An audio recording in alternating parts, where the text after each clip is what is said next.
Ordre du jour, ordre du gouvernement, voies et moyens. Government orders, resuming debate on the sub-amendment of Mr. Sainte-Marie Joliette, budgetary policy. The honourable for Bay of Quinte. Madam Speaker, before I begin, do you know how much time I have left? 35 minutes. Fantastic. Oh, sorry, the honourable member had 4 minutes left to debate. Madam Speaker, I'm happy to get back to debate. Of course, I was debating about what is the battle for the soul of Canada, and a battle between the left and the NDP and Liberal socialism, the spending upon approach, the high crime rates, divide and division, high taxation, and unproductive economy, and monopolistic economy, and the other side of the vision for a common sense conservative economy, where government is leaner, taxes are lower, paychecks are better, and competition thrives. And of course, we talk also about democracy, where democracy works when there's a public trust and good fiscal stewardship. Of course, we're trying to make the lives of Canadians even better. You know, Canadians enjoyed a good life in the middle class 9 years ago. But Canadians, young and old, now see the real truth after 9 years. They see now a government, instead of working hard for the middle class and those looking to join it, they're shutting the door to the middle class and those very Canadians they promised help for 9 years ago. And to top it all off, Madam Speaker, we have a monopoly problem. And more pain where people are paying higher fees for airlines, groceries, banking, and cell phones. This government approved mere months ago the merger of RBC buying HSBC, the #1 bank, buying the #7 bank.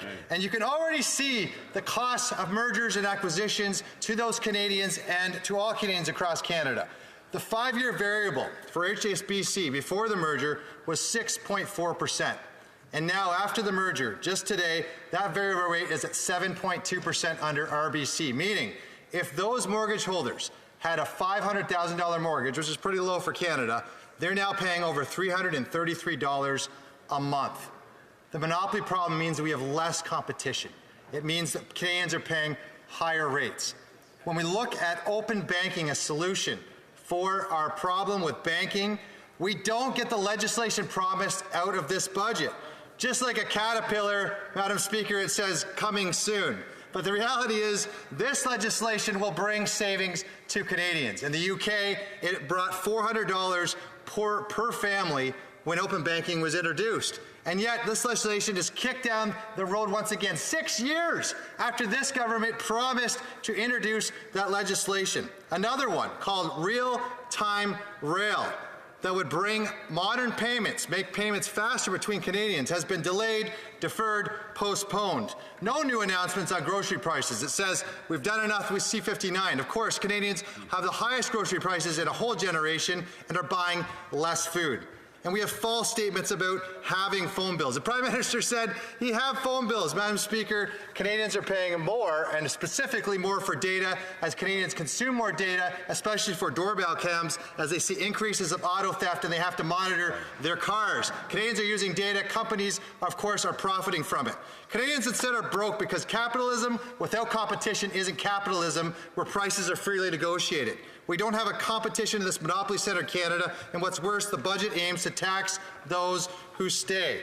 Madam Speaker, Canadians and Canada are broke, but it doesn't have to be that way. The state has no money other than the money people earn themselves. If the state wants to spend more, it is only by borrowing from your savings or taxing you more. In contrast, Conservatives champion the principles of individual responsibility and limited government, greater revenues and growth. We have a dollar-for-dollar rule. For every dollar we spend, we must find a dollar in savings, just like a family does. As Canadians, we must have the conviction to embrace the principles of that conservatism, to reject the false promises of Liberal and NDP socialism, and to defend the values of freedom, opportunity, and prosperity. Madam Speaker, we're going to fix the budget, build the homes, axe the tax, and we're going to make sure we bring Canadians home, a capitalist government that brings home their paycheck and brings back the middle class. Thank you, Madam Speaker. Comments, the Honourable Parliamentary Secretary at the Government House Leader. Yes, Madam Speaker, you know, do the contrast. I'm on game for that, you know. He says they're a capitalistic government. Do you know, in last year, Canada was ranked #1 in the G7 in terms of direct foreign investment to Canada. It was ranked #3 in the world, Madam Speaker. I would suggest to you that those that are investing, those countries abroad and those people abroad realize that Canada is a good place to invest. The facts demonstrate that from last year. So how is it, and I would suggest to you, it's in good part because of things like the number of trade agreements that we have signed off on. And that is important. No government has signed off on more free trade agreements than this government. That is a fact. My question to the member opposite is, why did he vote against the Canada-Ukraine trade agreement? I want to remind members that when the honourable member was making his speech, nobody was interrupting him.